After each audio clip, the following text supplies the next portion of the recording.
Hello and welcome to CVR News Network. You are watching CVR English Regional News Bulletin. Telangana Deputy Chief Minister Mallu Bhuttavik emphasized their commitment to safeguarding Hyderabad and urged the public to avoid false campaigns against the city. He expressed frustration over what he termed false propaganda against the efforts to benefit the people, describing Hyderabad's landscape of hills, mounds, ponds, and parks. Bhatti Vikramarka highlighted concerns over encroachments on many ponds and parks. Nothing that water enters homes only during the light rains. He asserted that the initiative to cleanse the Musi is aimed at societal welfare, with the intention of transforming it to a better space similar to Maniharam. He reiterated that his focus is on providing a better Hyderabad for future generations, clarifying that his agenda is public, not personal. కార్యక్రమం పైన కొన్ని అపోహలు సృష్టించి తద్వారా రాష్ట్ర ప్రభుత్వం పైన పాలన పైన ఒక రకమైనటువంటి తప్పుడు ఆరోపణలతో ప్రజలను తప్పుదో పట్టించే కార్యక్రమాన్ని కొంతమంది ప్రయత్నం చేస్తూ ఉంటారు. వాటికి సంబంధించిన సమాచారం మేము మొదటి నుంచి చెప్పుకుంటూ వస్తా ఉన్నాం. It is a transparent government, people's government. మా ఆలోచన, ఈ ప్రభుత్వం యొక్క నిబద్ధత,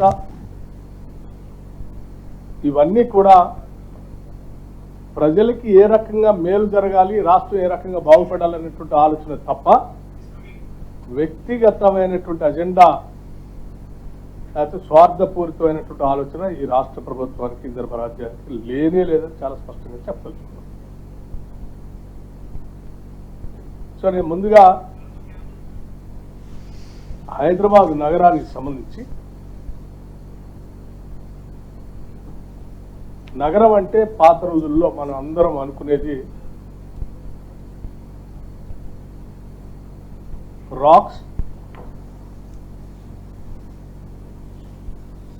లేక్స్ అండ్ పార్క్స్. హైదరాబాద్ నగరంలోనే మనందరు గుర్తొచ్చేది రాక్స్, లేక్స్ అండ్ పార్క్స్. అద్భుతమైనటువంటి అనేక రకాలైన గుట్టలతో, అనేక రూపాలతో, రాక్ గార్డెన్స్ లాగా ఉండేటువంటి అనేక రాక్స్ హైదరాబాద్ చాలా ప్రసిద్ధి. వాటిపైన చాలా మంది పరిశోధనకారులు విస్తృతమైనటువంటి ప్రచారం కూడా చేశారు. కార్యక్రమం పైన కొన్ని అపోహలు సృష్టించి తద్వారా రాష్ట్ర ప్రభుత్వం పైన పాలన పైన ఒక రకమైనటువంటి తప్పుడు ఆరోపణలతో ప్రజలను తప్పుదో పట్టించే కార్యక్రమాన్ని కొంతమంది ప్రయత్నం చేస్తూ ఉన్నారు. వాటికి సంబంధించిన సమాచారం మేము మొదటి నుంచి చెప్పుకుంటూ వస్తా ఉన్నాం. It is a transparent government, people's government. మా ఆలోచన, ఈ ప్రభుత్వం యొక్క నిబద్ధత, ఇవన్నీ కూడా ప్రజలకి ఏ రకంగా మేలు జరగాలి, రాష్ట్రం ఏ రకంగా బాగుపడాలనేటువంటి ఆలోచన తప్ప వ్యక్తిగతమైనటువంటి అజెండా లేకపోతే స్వార్థపూరితమైనటువంటి ఆలోచన ఈ రాష్ట్ర ప్రభుత్వానికి, ఇంద్ర రాజ్యానికి లేనే లేదని చాలా స్పష్టంగా చెప్పదలుచుకున్నాను. సో నేను ముందుగా హైదరాబాద్ నగరానికి సంబంధించి, నగరం అంటే పాత రోజుల్లో మనం అందరం అనుకునేది rocks, lakes and parks. Hyderabad నగరంలోనే మనందరు గుర్తొచ్చేది రాక్స్, లేక్స్ అండ్ పార్క్స్. అద్భుతమైనటువంటి అనేక రకాలైన గుట్టలతో, అనేక రూపాలతో, రాక్ గార్డెన్స్ లాగా ఉండేటువంటి అనేక. Actor Prakash Raj once again targeted Andhra Pradesh Deputy CM Pawan Kalyan, likening him to a football in politics. Suggested that anyone can easily use him for their purpose. He asserted that Sanatan Dharma and Hinduism are not under threat, but rather it is the BJP that is in trouble. Drawing from his extensive acting career, Raj emphasized that his involvement in different film roles does not equate to engaging in politics. He has the history of posting satirical comments about the Janasena on social media, and recently when Pawan tweeted about MGR, Raj mocked him by questioning his admiration for the late leader.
YCP State Representative and former MLA Rajamallu Prasad Reddy emphasized that the YCP will continue to advocate for the people until the coalition government's promises are fulfilled. He accused Chandrababu Naidu of being responsible for the floods in Vijayawada, claimed that the former Chief Minister is falsely promoting the Tirupati Laddu as impure, similar to the situation with Hyderabad's Hydra, to deflect attention from his failures in office.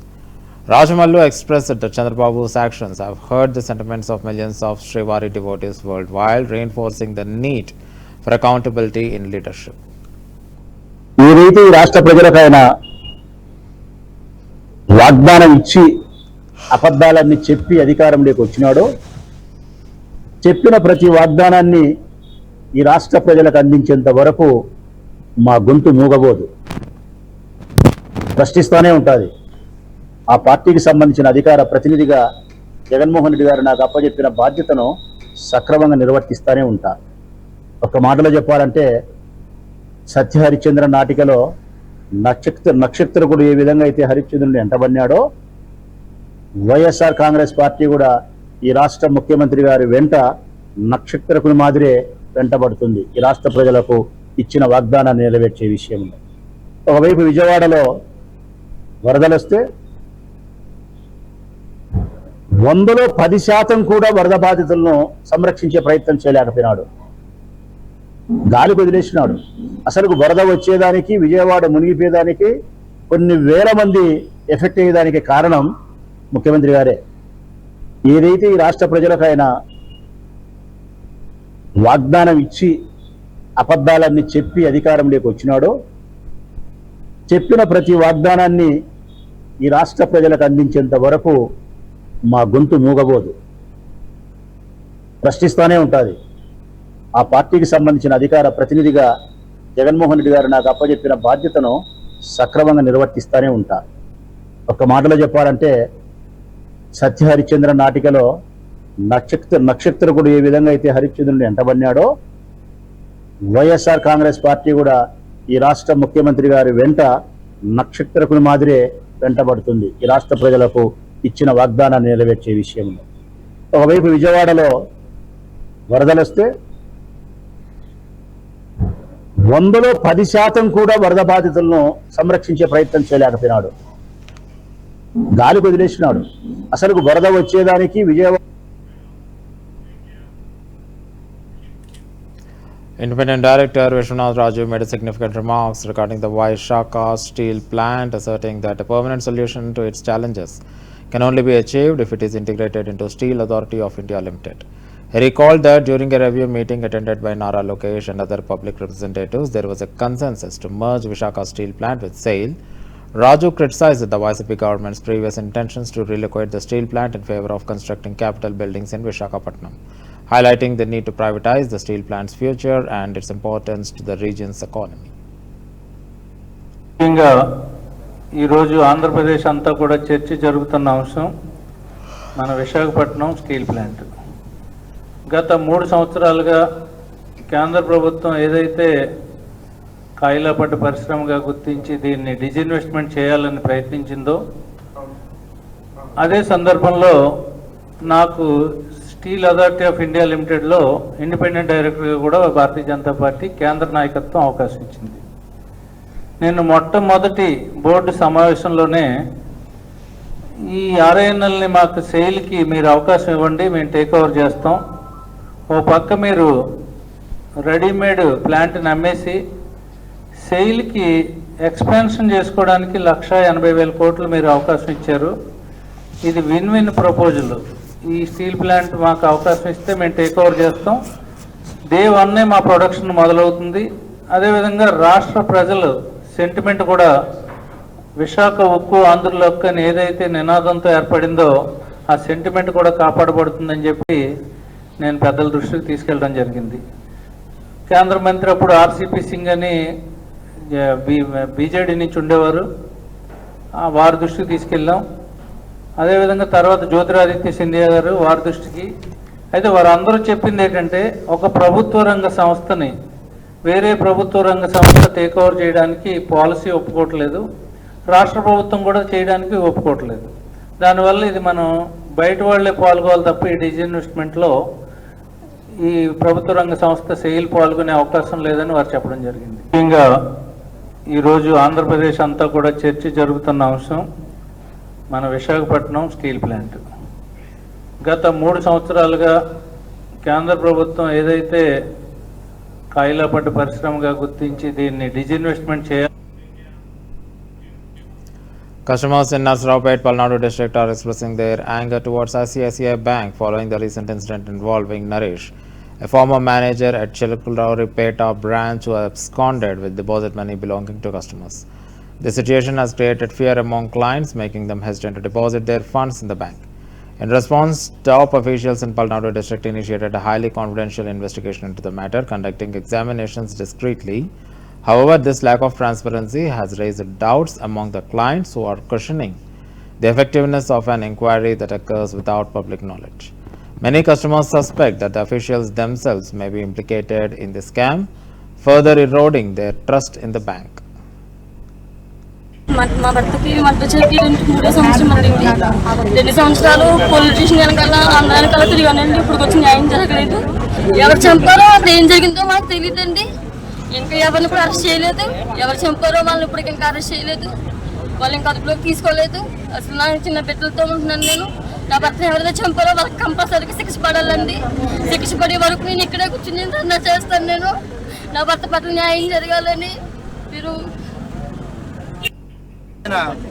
వాలంటీర్గా పనిచేసినటువంటి జనపెల్ల దుర్గా ప్రసాద్, అతను హత్య జరిగి దాదాపు 2.5 సంవత్సరాలు కావస్తుంది. కానీ ఇప్పటి వరకు కూడా ఎవరిని కూడా పోలీసులు అరెస్ట్ చేయలేదు. మరి ఈ హత్య కేసు నిందితుల్ని ఇప్పటి వరకు అరెస్ట్ చేయకపోవడంలో ఉద్దేశం ఏంటనేటువంటిది పోలీసు వారు ఖచ్చితంగా సమాధానం చెప్పాలి. ఒక హత్య కేసు జరిగిన దర్యాప్తు ఇప్పటి వరకు కూడా వేగవంతం చేయకుండా తాత్సారం చేస్తున్నారు. 2 సంవత్సరాలు జరిగినటువంటి గవర్నమెంట్ మారింది. మరి ఈరోజు కూటమి ప్రభుత్వం ఏర్పడే 3 నెలలు కావస్తున్నా కూడా ఇప్పటి వరకు కూడా పోలీసులు దీని మీద తగు చర్యలు తీసుకోలేదు. దీని నిమిత్తం 2 నెలల క్రితం ఎస్పీ గారిని కూడా కుటుంబ సభ్యులతో కలవడం జరిగింది. విచారణ వేగవంతం చేస్తామని చెప్పి కేసు ఇన్వెస్టిగేషన్ని డిఎస్పీకి బదిలీ చేస్తామని చెప్పి 2 నెలలు కావస్తుంది. ప్రభుత్వాలు మారుతున్నాయి, దళితులు బ్రతుకులు మాత్రం మారడం లేదు. గత ప్రభుత్వంలో ఈ రాష్ట్రంలో చాలా నిరంకుశమైనటువంటి పాలన చేస్తూ దళితుల్ని చాలామందిని డోల్ డెలివరీ చేసినటువంటి సందర్భాలు చూసాం. అదే కాలంలో డాక్టర్ బిఆర్ అంబేద్కర్ కోనసీమ జిల్లా ఐనవేలు మండలంలో వాలంటీర్గా పనిచేస్తున్నటువంటి దుర్గాప్రసాద్ హత్య కూడా జరిగింది.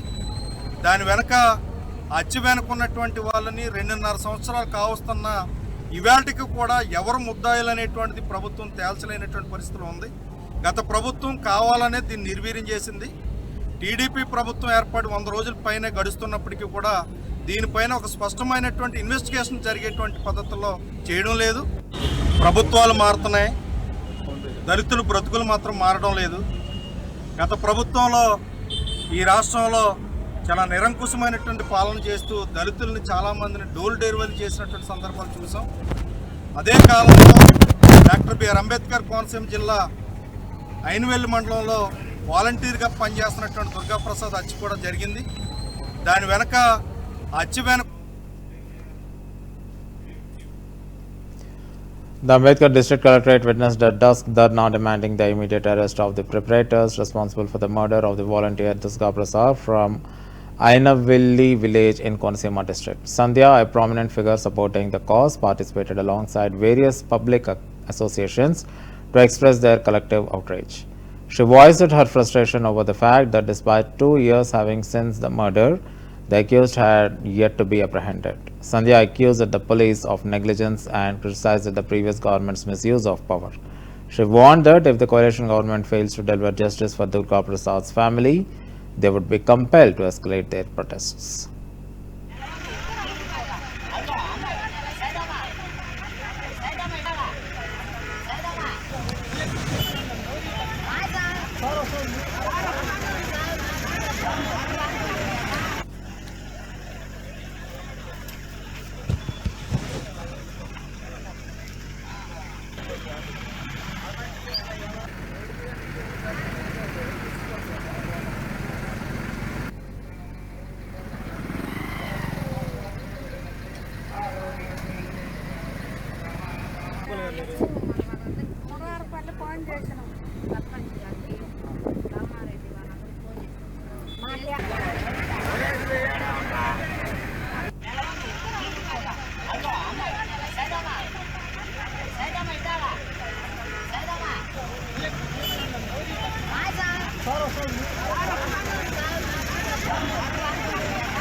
Residents of Veginati, Kotayanagar and Prakasam district have launched an agitation demanding access to clean water.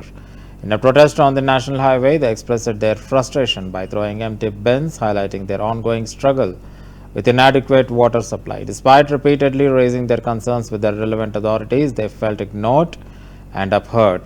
As the protest intensified, Panchayat staff and police arrived at the scene, assuring the villagers that their issues would be addressed.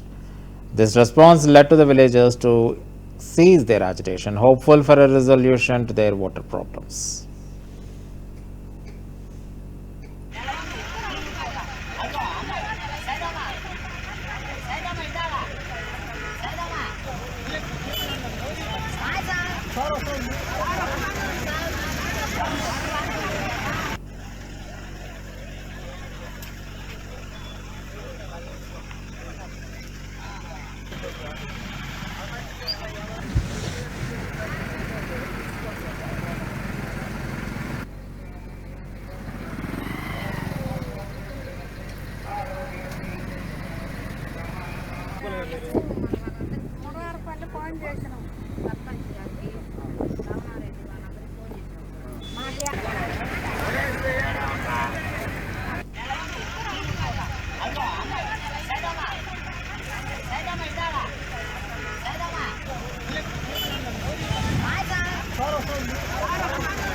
The Batukama festival has received rare recognition in the United States, with several states officially declaring a week dedicated to its celebration.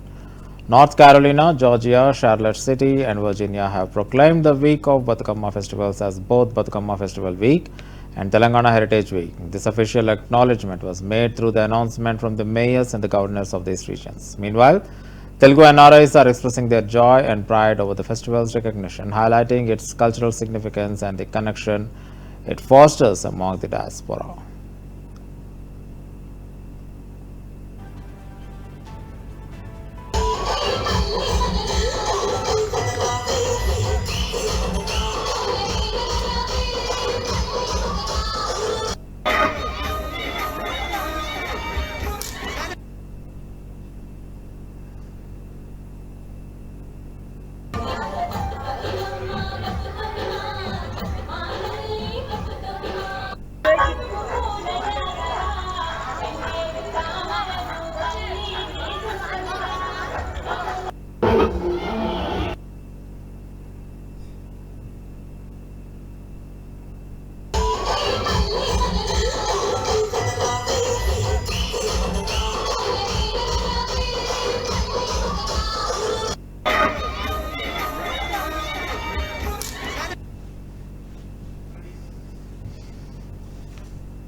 Illegal traders are rampant in Srikakulam city, occupying footpaths and turning them into makeshift parking spaces for their businesses.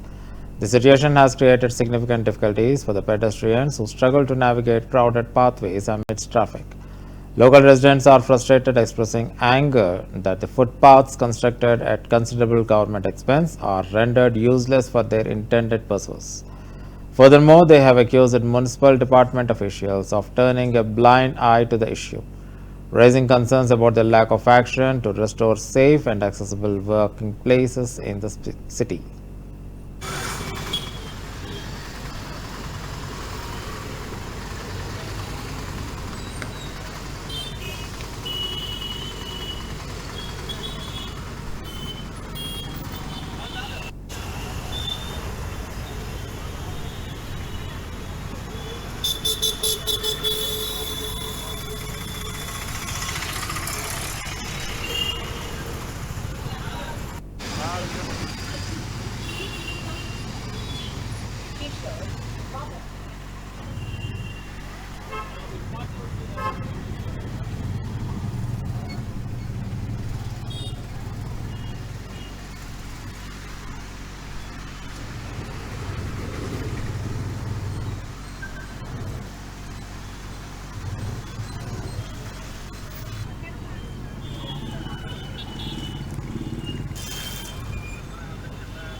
Forest Department officials, accompanied by police, removed the huts of the tribal families in the forest area of Chalapaka village, Etur Nagaram Mandal, Mulgu district. The Nayak Podu Koya tribesmen from Sankarrajupalli, Royaru villages had been occupying forest lands in Chalapaka for some time.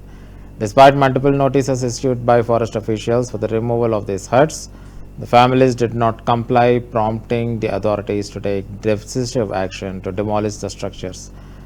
This move highlights ongoing tensions between tribal communities and forest regulations aimed at preserving natural resources.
Thieves have created a disturbance at the treasury in Rajampet, Annamaya district, where ancient gold coins were hidden 3 years ago have gone missing. After the coins were discovered missing, District Treasury Officer Mehboob reported the issue to the police. The Rajampet Urban Police are opened the case and started an investigation. During the inquiry, 4 employees were identified, prompting Mehboob to suspend them. The suspended employees include the Asian Assistant Treasury Officer Syed Amruddin, Sub-Treasury Officer Ramesh Reddy, Cashier Murli Mohan and Attendant Vishnuvardhan Reddy, as officials continue to look into the theft.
And that's all for the regional bulletin. Keep watching CVR News English.